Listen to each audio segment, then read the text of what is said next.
একদিন সকালে দাদি জঙ্গলে শুকনো কাঠ কুড়াতে গিয়েছিলেন। হঠাৎ গাছের নিচে তিনি একটি অদ্ভুত চকচকে পাথর দেখতে পেলেন। পাথরটি যেন সূর্যের আলোয় সোনার মতো ঝলমল করছিল। দাদি কৌতূহল নিয়ে পাথরটি হাতে তুলতে হঠাৎ তার সামনে এক ঝুড়ি ভর্তি ফল আর খাবার হাজির হয়ে গেল। দাদি অবাক হয়ে বললেন, এটা কি আল্লাহর রহমত? কিন্তু দাদি একা সব খাবার না খেয়ে সেই খাবারগুলো গ্রামের গরিব ও অসহায় মানুষদের মাঝে বিলিয়ে দিলেন।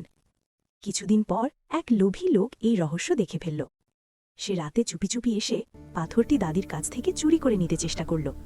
লোকটি লোভী গলায় বলল, এই পাথর আমাকে অনেক সোনা দাও। হঠাৎ পাথরটি ভয়ঙ্কর আগুনের মতো আলো ছড়াতে শুরু করল। চারপাশে যেন আগুনের ঝলক আর তীব্র আলো ছড়িয়ে পড়ল।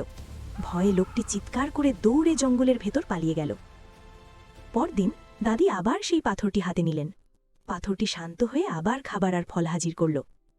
সেই দিন থেকে দাদি প্রতিদিন গরিব মানুষদের সাহায্য করতে থাকলেন, কিন্তু তাদের জন্য কেউ লাইক আর সাবস্ক্রাইব করল না।